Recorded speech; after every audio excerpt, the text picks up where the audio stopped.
Where Katmai meets the Pacific Ocean, sheer cliffs protect fertile valleys.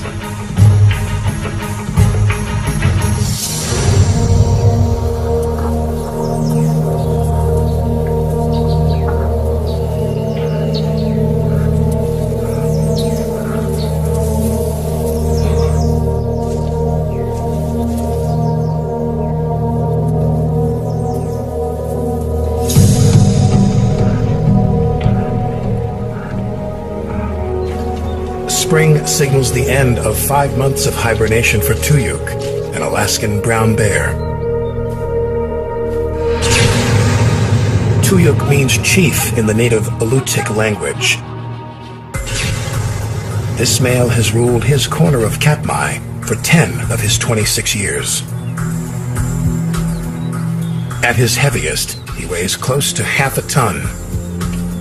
Today, he's gaunt and edgy as he emerges from his den. He's down to 270 kilograms. He heads into the wilderness to find food in order to build up strength.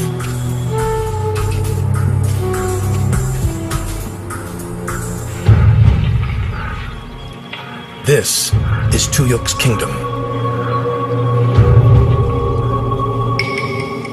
Brown bears are usually loners, but in Katmai, at times, things are different. Tuyuk's wilderness is home to thousands of brown bears, and they all compete for the same food. Here, the high concentration of bears demands a hierarchy.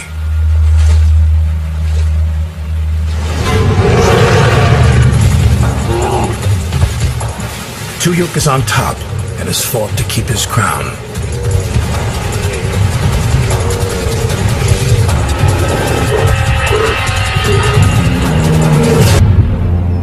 Tuyuk controls one large range of several in Katmai, but he's been challenged by other males many times.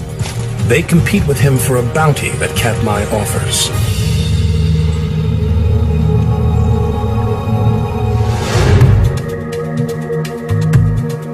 The rivers in Tuyuk's range annually erupt with millions of sockeye salmon. Every year, a new crop of the silverfish bursts from the cold Pacific Ocean. They struggle upstream towards the exact headwaters where they were born some 5 years before.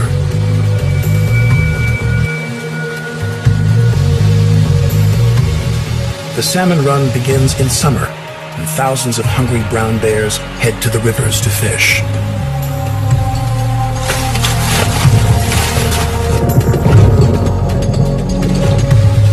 There are plenty of salmon, but there are also many bears, so competition grows fierce.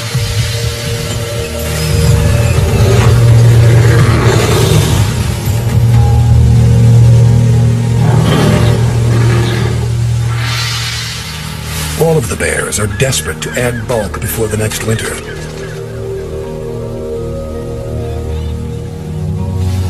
The protein and fat from the salmon allows them to gain a third of their ideal winter weight over a few months. Every bear wants the easiest and fastest way to eat the rich food. As king bear, Tuyuk occupies one of the most productive fishing spots. This prime location allows him to expend little energy while he gains close to 110 kilograms before early autumn.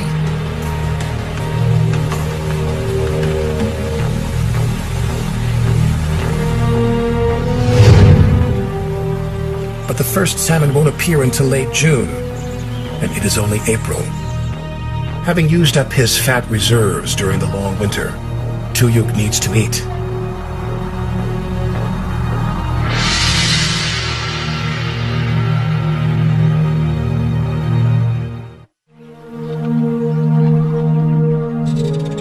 Tuyuk's diet is diverse. He eats more than 200 types of plants.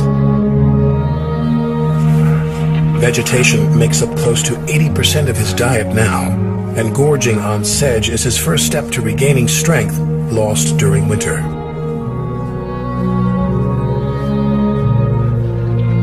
He must return to full power, fast. When the salmon arrive, he needs to be strong enough to keep his top fishing rights.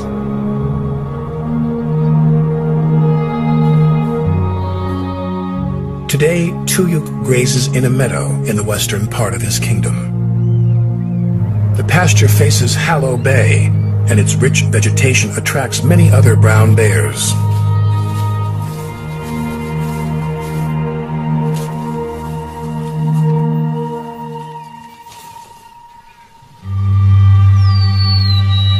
Nearby, one of Tuyuk's former mates shepherds two of his cubs to food.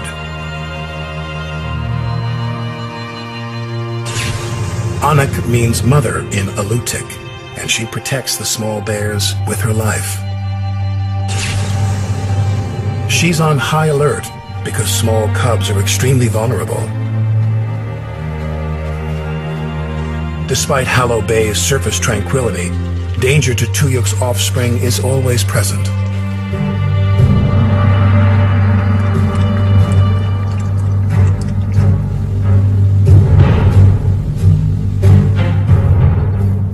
Anak relies on one of the keenest noses in the animal kingdom.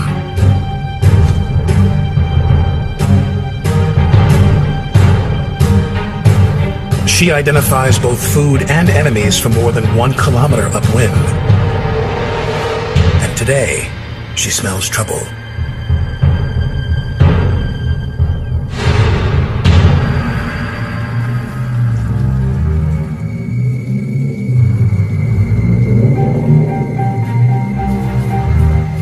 Roaming males kill cubs because they're driven to ensure their own genetic lines. A sow with cubs will not mate for several seasons.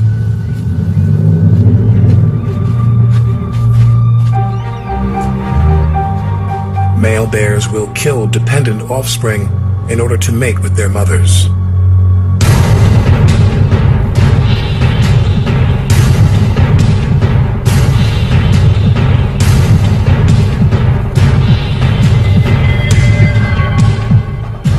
Anak hurries her cubs away.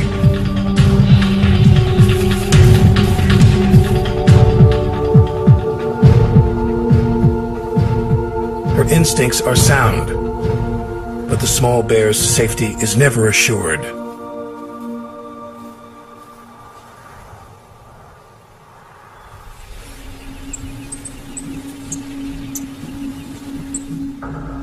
During spring, the brown bears in Katmai have 2 raging appetites. While they devour grass, they also focus on mating. With Katmai's huge number of bears, hunger and desire are a volatile mix. Female bears are selective, and they accept only the fittest suitors. This spring, Tuyuk picks up the alluring scent of a young sow. Unwilling female brown bears can be dangerous, even to much larger males. In the past, Tuyuk's advances were always welcome. Today, something is different. The female doesn't fight, but she is reluctant.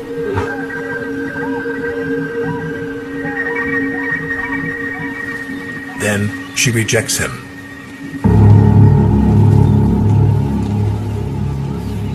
Alaskan brown bears can live 30 years in the wild, and at 26, Tuyuk is getting old. This spring, he's been slow to gain weight. If the female bears find Tuyuk undesirable, it could signal weakness to his challengers.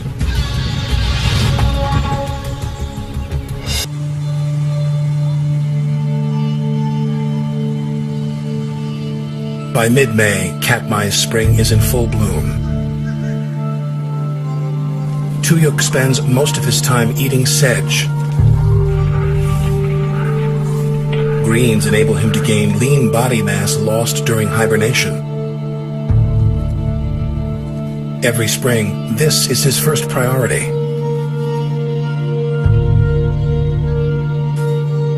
Since the age of 9, the king bear has fathered more than 50 cubs.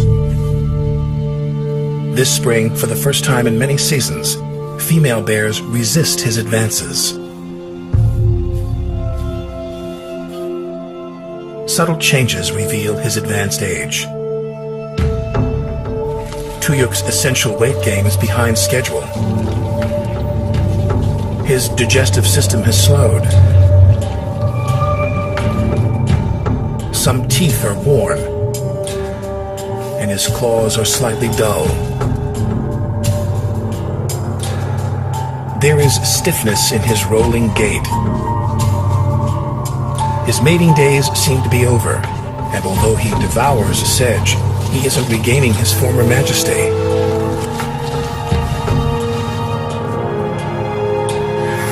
His apparent weakness attracts the attention of a younger male. The king recognizes an enemy. Kassim means alone in the local dialect. And this bear is not a stranger to Tuyuk. Several times over the past few years, Kassim challenged Tuyuk for his kingdom. The king always forced Kassim back down.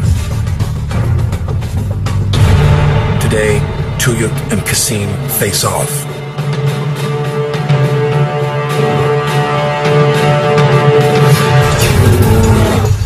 Brown bears rarely engage in full battle because all of them are equipped with formidable weaponry.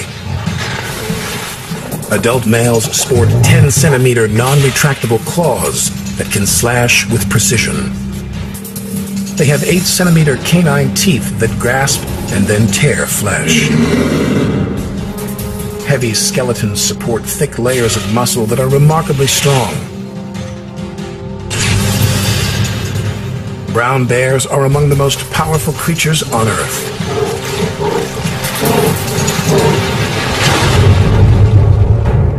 Today, when Kassim confronts Tuyuk, the challenger adopts a stiff-legged strut. It's a display of size intended to intimidate the king bear.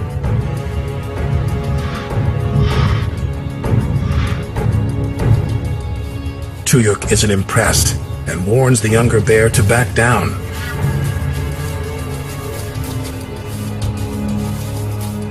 There is no battle today, but another confrontation is inevitable. Kassim has seen up close that the king bear is getting old.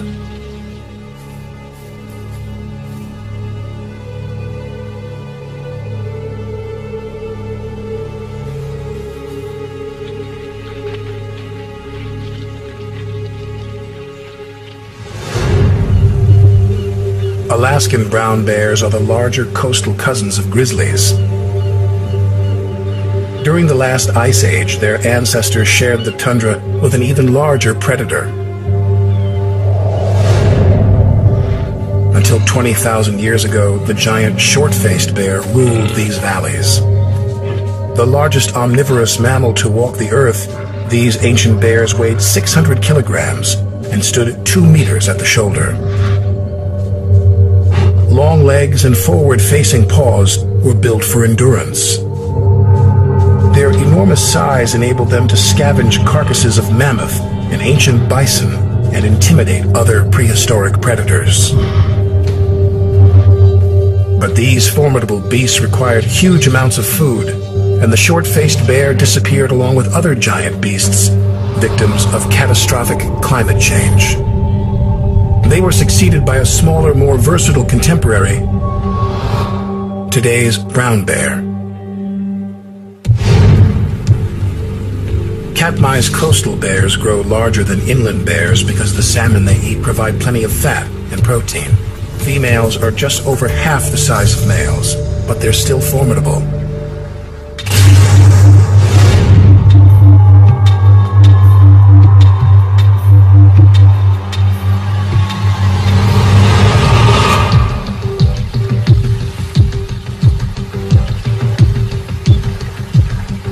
On the other side of Hallow Bay, Anak and her cubs patrol the retreating tide. The mother bear demonstrates how to apply pressure on the sand and sniffs for a telltale scent. She searches for a seafood delicacy, razor clams. A small squirt of water reveals a clam's hiding spot.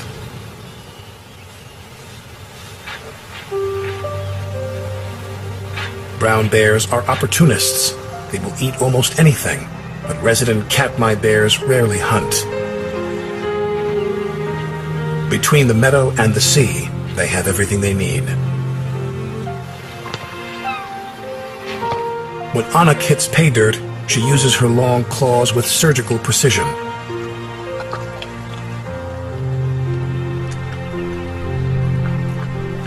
A single clam is a tiny prize. The beach has enough of them to make an ample meal.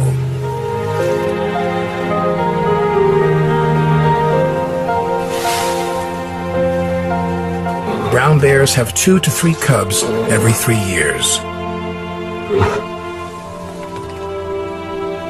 Onyx twins will stay under her protection through their 3rd year. But more than half of brown bear cubs die before their 2nd winter. Some are the victims of male bears seeking to mate with their mother. Anak must be vigilant.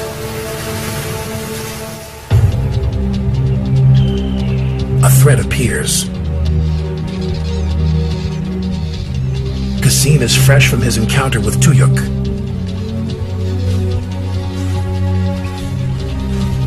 The sight of Anak incites his interest.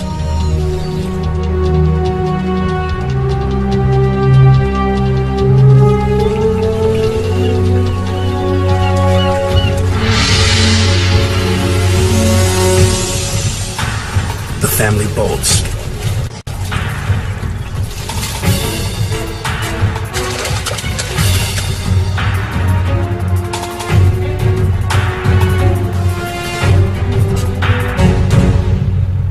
Kassin is agitated and aggressive.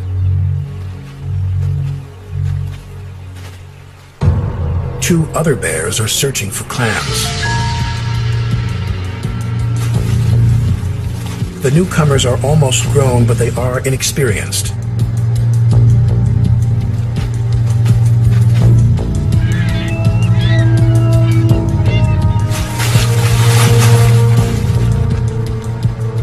Neither is a match for Kassin.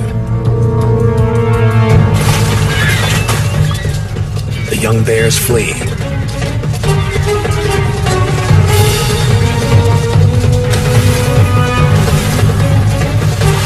Kassin pursues them.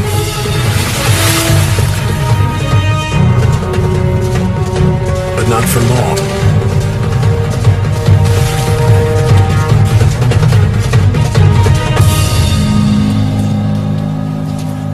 Each brief encounter builds his confidence.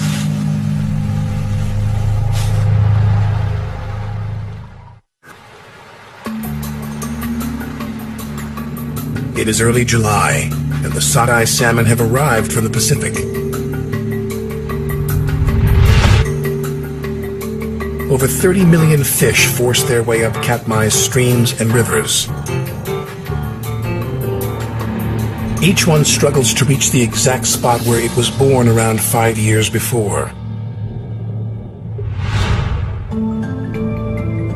The sockeye salmon life cycle begins and ends in freshwater lakes and streams. Salmon fry live in their native lake for about 2 years. Then the young fish head to sea, where they spend another 2 to 3 years. Just before they fully mature, they leave the ocean. Using the sun's orientation and the Earth's magnetic field, they navigate back to their home stream. Upon arrival, scent guides the fish to their birthplace. Females lay eggs and males fertilize them. The spent fish die once the timeless cycle is renewed. If they're successful, they've completed close to a 16,000-kilometer journey. The salmon are so driven that they no longer eat. Swimming constantly, they battle strong currents, waterfalls, and hungry bears.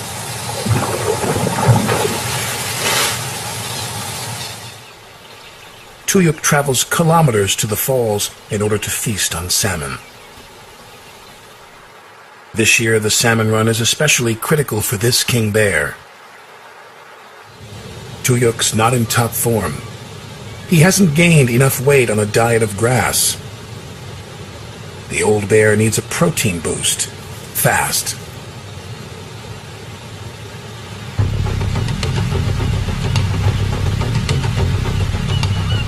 His rival Kasim is already at the fishing grounds. Taking control of the king bear's rocky throne will afford him the most valuable fishing rights.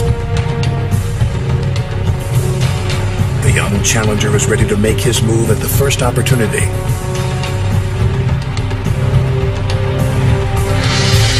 This is where rank in brown bear hierarchy matters most. On the river, a granite stream bed forms a ledge 1.2 meters high. The cascade is an obstacle for the salmon, but it's a feeding bonus for the bears.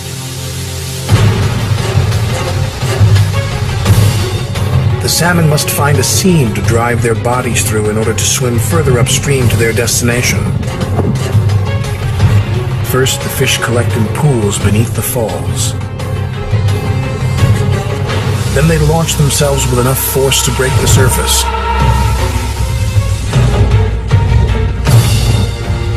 The technique propels them above the falls, but it also serves them directly to the bears.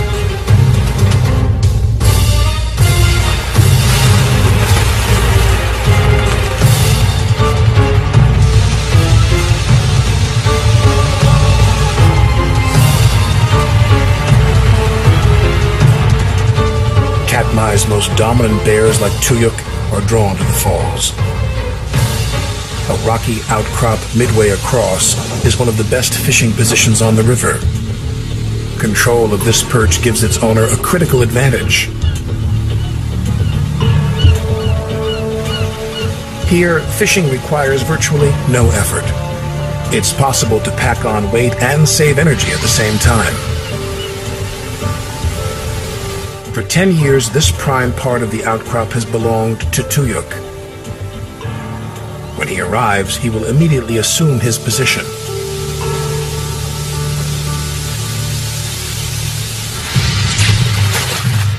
Downstream, females and younger bears leap headlong into the roiling waters. Here, it takes more work to catch fish. Bears downstream may eat fewer salmon, but most of them manage. They display a range of skill and style. Even injured bears have success if they've perfected their technique.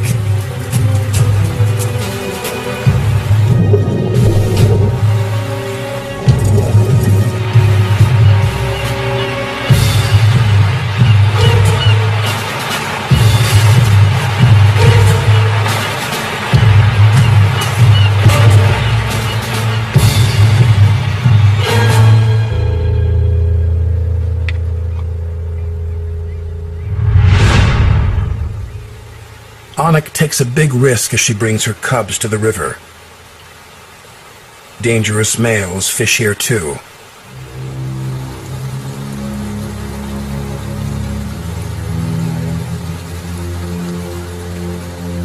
The cubs need the nourishment provided by the salmon, but Anik will have difficulty keeping them safe in the rapids.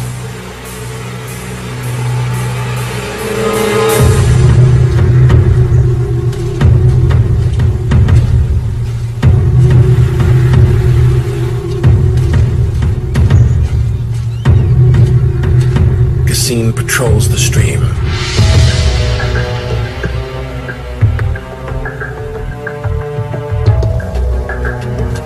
Two other cubs avoid the aggressive male.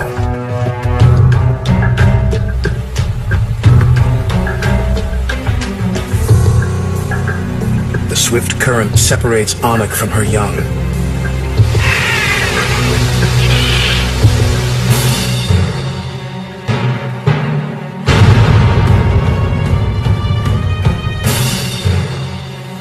Cassim sees his opportunity.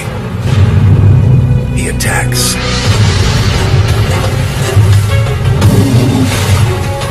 Cassim could slaughter the male bears within seconds. Anak won't allow this.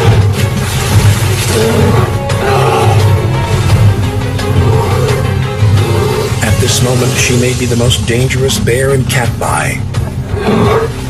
Cassim outweighs the mother bear by 230 kilograms, but he backs away. Fighting Anak is not worth his energy today, and the summer isn't over yet.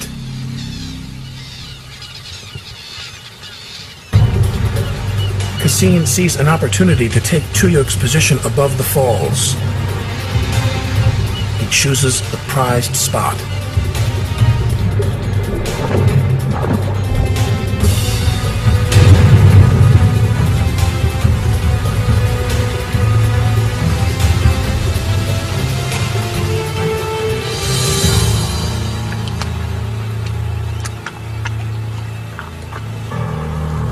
As he has for decades, Tuyuk arrives on the scene. Instinctively, the old king bear moves toward his preferred perch at the top of the falls.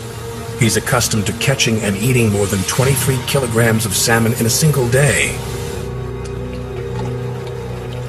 Mid-meal, Cassim senses the king bear approaching.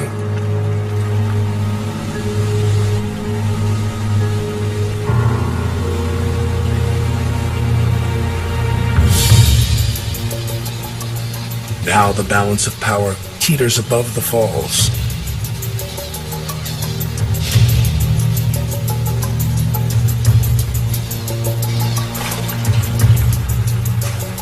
Tuyuk has more experience, but he is a weakened warrior.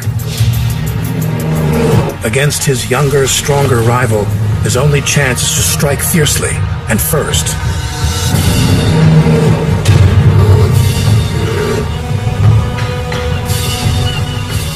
This time, Cassim responds with confidence and aggression.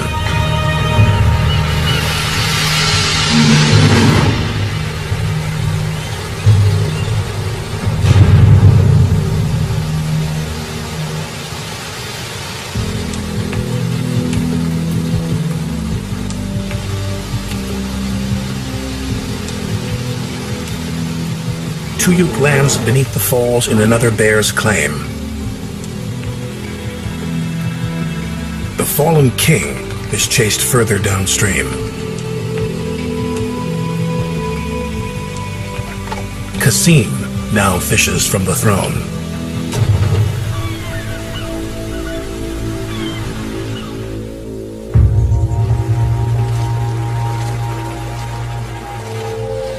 His coup is not complete until he finds a willing mate.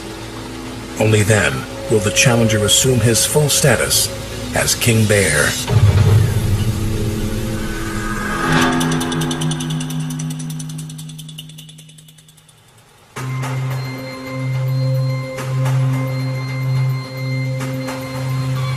Now that Cassim controls the falls, Tuyuk loses the benefits of an easy perch.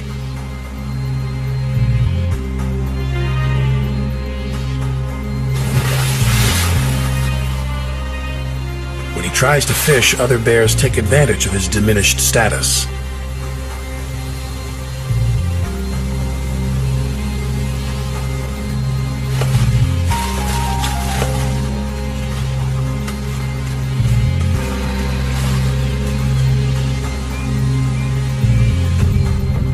Tuyuk has lost his position of dominance in the hierarchy.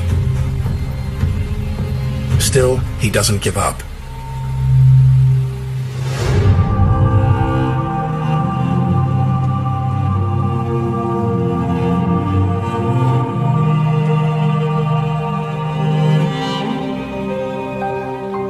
It's late in the mating season.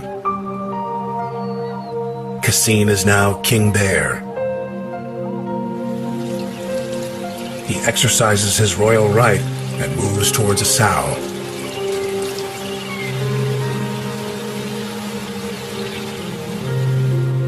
At first, she's elusive.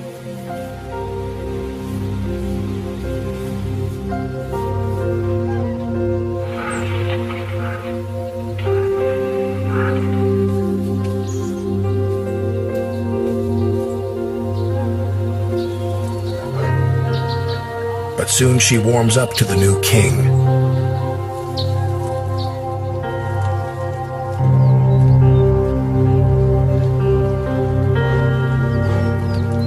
If all goes well, in about 7 months, the sow will give birth during the coldest part of the coming winter, snug in her den. The new cubs born in the spring will continue Cassine's genetic line.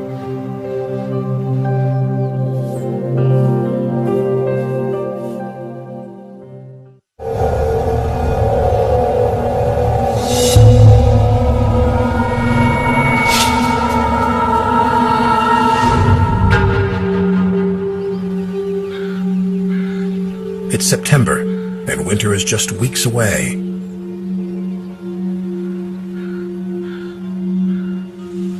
Cassine still gorges daily, but Tuyuk has trouble eating. In his weakened state, he's susceptible to parasites and illness. He enters a downward spiral. Tuyuk has expended too much energy. He is tired. The old bear faces winter unprepared. In the autumn, temperatures in Katmai dropped below freezing. Colors change above the streams and below. The surviving sockeye are exhausted and starved. When they reach their spawning grounds, their bodies prepare for mating by transforming from silver to red.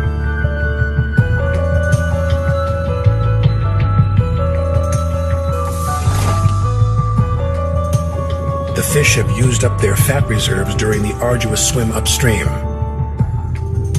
Now they deplete stored protein to complete the final stage of their lives. Their bodies contort and their jaws twist and bow, exposing jagged teeth. Wasted and weary, the sockeye persevere. Even dying salmon appeal to the insatiable bears. In the shallows, Cassine targets a school of bright red fish.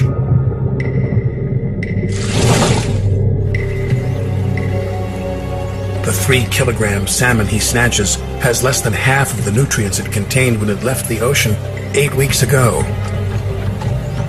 Cassine devours the brain and skin, parts still rich in fat.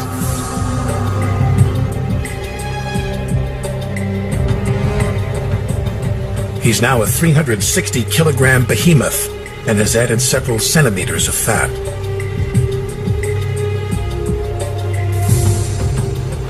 He'll continue to eat until snow begins to fall.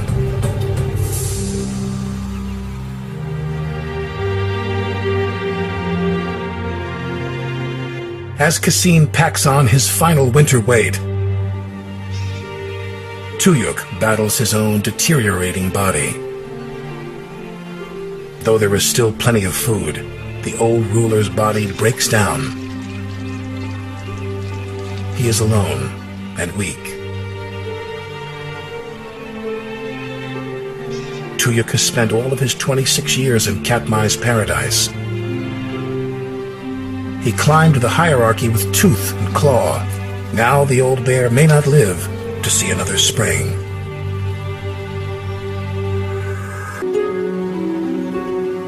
It's late autumn. A sockeye male finally comes home to his birthplace.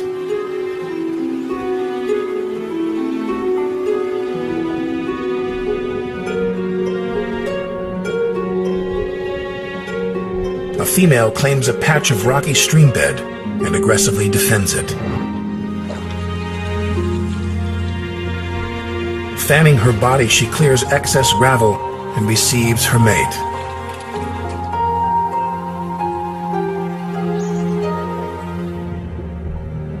To stimulate the female, the male shudders alongside her.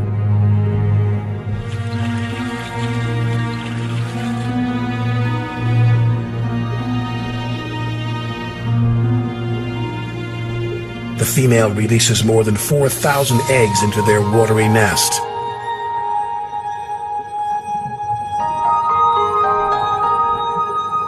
Then the male fertilizes them.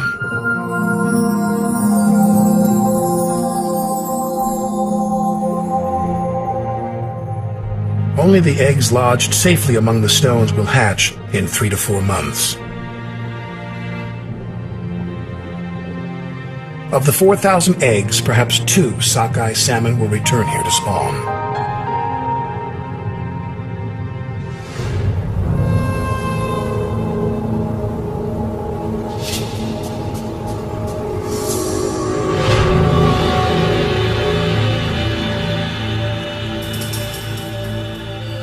As September draws to a close, the smell of death permeates the streams of Katmai. The stench is also the scent of life.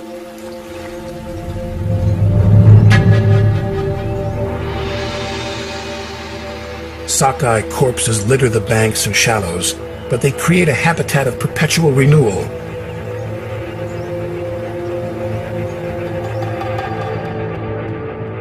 Nutrients from the decaying fish will nourish the shrubs and trees near the streams and rivers.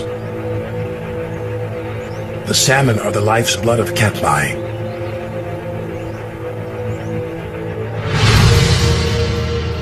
Farther downstream lies another body. One of Onyx's cubs is dead, killed by an unknown male.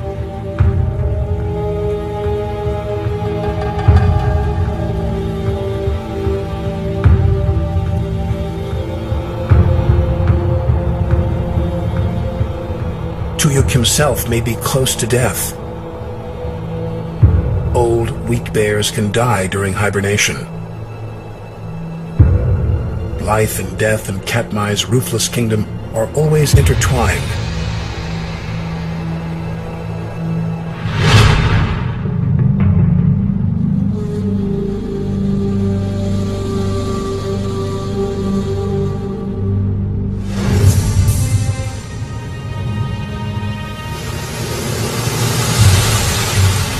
Late-season gale batters Katmai. Some bears now brave a stormy lake for the last of the dying sockeye.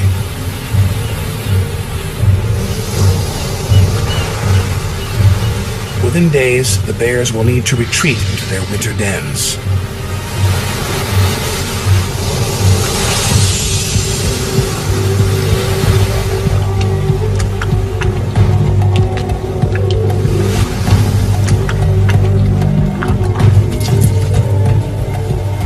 Tests the water.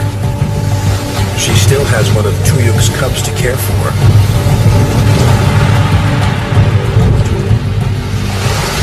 After this season of eating salmon, the male cub is nearly doubled in size. His chances of surviving until the next spring are good.